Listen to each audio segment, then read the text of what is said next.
നമ്മൾ സ്ക്രീനിൽ കാണുന്നതൊന്നുമല്ല നടന്മാരുടെ യഥാർത്ഥ സ്വഭാവമെന്ന് കഴിഞ്ഞ കുറച്ച് ദിവസങ്ങളായി സിനിമാ നിർമ്മാതാക്കളുടെ വെളിപ്പെടുത്തലുകളിൽ നിന്നും വ്യക്തമായതാണ്. സ്ക്രീനിൽ അവർ ദാനശീലരും മറ്റുള്ളവരുടെ ബുദ്ധിമുട്ടുകൾ കണ്ട് മനസ്സലിയുന്നവരൊക്കെ ആണെങ്കിലും അതൊന്നുമല്ല അവരെന്ന് നമുക്ക് മനസ്സിലായത് നിർമ്മാതാക്കളിൽ ചിലർ നടത്തിയ പ്രസ്താവനകൾ കേട്ടപ്പോഴാണെന്ന് പറയുന്നതാവും ശരി. ഇത്തരത്തിൽ നടൻ മമ്മൂട്ടിയുടെ അഹങ്കാരത്തിന് കിട്ടിയ ഒരു പണിയെക്കുറിച്ച് പറയുകയാണ് സംവിധായകനും നടനുമായ ആലപ്പി അർഷഫ്. മലയാളത്തിലെ ഏറ്റവും ഉന്നതമായ നിർമ്മാണ കമ്പനികളിൽ ഒന്നായിരുന്നു ഒരു കാലത്ത് സാജ് പ്രൊഡക്ഷൻസ്. ശക്തമായ സാമ്പത്തിക പിൻബലം ഉണ്ടായിരുന്ന കമ്പനി ഓറിയന്റൽ ഫൈനാൻസിയേഴ്സ് എന്ന കമ്പനിയുടെ ഉടമ സാജൻ വർഗീസിന്റേതായിരുന്നു. ഐ ശശി, ജോഷി, ഫാസിൽ എന്നിങ്ങനെ വലിയ സംവിധായകരുടെ ചിത്രങ്ങളായിരുന്നു അതിലേറെയും. ഒരിക്കൽ ഐ ശശിയുടെ ആവനാഴി സിനിമയുടെ 100ാം ദിനം ആഘോഷിക്കാനായി കോഴിക്കോട് ഒരു പരിപാടി വെച്ചു. ചിത്രത്തിലെ മറ്റ് അണിയറ പ്രവർത്തകർക്കൊപ്പം നായകനായ മമ്മൂട്ടിയും എത്തുമെന്ന് ഫുൾ പേജ് പത്രപരസ്യം ഉൾപ്പെടെ ചെയ്തു. തിങ്ങി നിറഞ്ഞ കാണികൾ കാത്തിരുന്നെങ്കിലും മമ്മൂട്ടി മാത്രം വന്നില്ല. അവസാനം ആളുകളൊക്കെ പോയി ഓഡിറ്റോറിയം കാലിയായപ്പോഴാണ് മമ്മൂട്ടി വന്നത്. താൻ വൈകാനുണ്ടായ കാരണത്തെക്കുറിച്ച് മമ്മൂട്ടി വിശദമായി പറയുന്നുണ്ടായിരുന്നു. എന്നാൽ ദേഷ്യം കൊണ്ട് വിറയ്ക്കുകയായിരുന്നു സാജൻ വർഗീസ്. മമ്മൂട്ടി പറഞ്ഞതൊന്നും അയാൾ ചെവിക്കൊണ്ടില്ല. ഒടുവിൽ ആ ആളൊഴിഞ്ഞ വേദിയിൽ, ഒഴിഞ്ഞ ഓഡിറ്റോറിയത്തിൽ മമ്മൂട്ടിക്ക് പ്രസംഗിക്കേണ്ടി വന്നു. കാരണം സാജനെ പിണക്കുന്നത് ബുദ്ധിയല്ലെന്ന് മമ്മൂട്ടിക്ക് അറിയുമായിരുന്നു.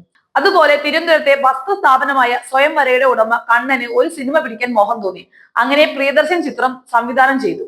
ശങ്കർ റഹ്മാൻ ഒക്കെയായിരുന്നു ഇതിലെ അഭിനേതാക്കൾ. ഇതിലെ ഒരു ഗാനരംഗത്തിൽ 7 പൊന്നാന എന്ന വരി ഉണ്ടായിരുന്നു. അതിനായി 7 വലിയ ആനകളെയും ഒരു കുട്ടി ആനയും പ്രിയദർശൻ പറഞ്ഞതനുസരിച്ച് നിർമ്മാതാവ് അമ്പലപ്പുഴയിൽ എത്തിച്ചു. ദിവസങ്ങളോളം നടന്നാണ് ഈ ആനകൾ അവിടേക്ക് എത്തുന്നത്. അതിൽ ഒരാനയ്ക്ക് മദം പൊട്ടി. ഒരു പ്രദേശമാകെ തകർന്ന സംഭവം ഉണ്ടായി. മറ്റൊരു സിനിമ പിടിക്കേണ്ട പൈസയാണ് അതിൽ ചെലവായത്.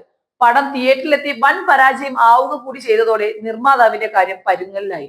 അങ്ങനെ അദ്ദേഹത്തിന് അവസാനം ഉപജീവന മാർഗം തേടി സൗദിയിൽ പോവേണ്ടി വന്നു. മലയാള സിനിമയെ കുറിച്ച് പറയുമ്പോൾ നടന്മാരെയും സംവിധായകരെയും തിരക്കഥാകൃത്തുക്കളെയും ഒക്കെ കുറിച്ച് നാം വാ തോരാതെ സംസാരിക്കാറുണ്ട്.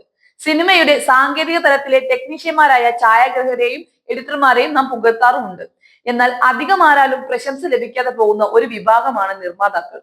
കോടികൾ മുടക്കി സിനിമകൾ പിടിച്ചിട്ടും അബ്രവാളിയിലെ താരപരിവേഷം ഒരിക്കലും അവർക്ക് ചാർത്തി കിട്ടിയിരുന്നില്ല. അടുത്തിടെ മലയാള സിനിമയിലെ നിർമ്മാതാക്കൾ തങ്ങൾ അനുഭവിക്കുന്ന ബുദ്ധിമുട്ടുകൾ ലോകത്തെ അറിയിച്ചുകൊണ്ട് രംഗത്ത് വന്നിരുന്നു. വർഷത്തിൽ 200ലേറെ സിനിമകൾ പുറത്തിറങ്ങുന്ന മോളിവുഡിൽ 10% ചിത്രങ്ങൾ പോലും സാമ്പത്തിക വിജയമില്ലെന്നാണ് അവർ പറയുന്നത്. സിനിമയ്ക്കായി പണം മുടക്കുന്ന നിർമ്മാതാക്കളുടെ കണ്ണീർ ഇനിയും കണ്ടില്ലെന്ന് നടിക്കരുത്. മാത്രമല്ല, കാര്യങ്ങൾ ഇങ്ങനെയാണെങ്കിൽ ചില ഞെട്ടിക്കുന്ന വെളിപ്പെടുത്തുകൾ താൻ നടത്തുമെന്നും അപ്പോൾ പലരുടെയും മുഖംമൂടികൾ അഴിഞ്ഞു വീഴുമെന്നും അദ്ദേഹം പറയുന്നു. പണം മുടക്കിയ നിർമ്മാതാക്കൾ ഒരു ഗതിയും പരഗതിയും ഇല്ലാതെ നടക്കുന്നത് കണ്ട് അവരുടെ അസോസിയേഷൻ നിലനിൽപ്പിനായി മുറവിളി കൂട്ടുമ്പോൾ അവരെ നിങ്ങൾ പരിഗണിച്ചില്ലെങ്കിലും അവഹേളിക്കുകയും അവഗണിക്കുകയും ചെയ്യരുത്, അദ്ദേഹം കൂട്ടിച്ചേർത്തു.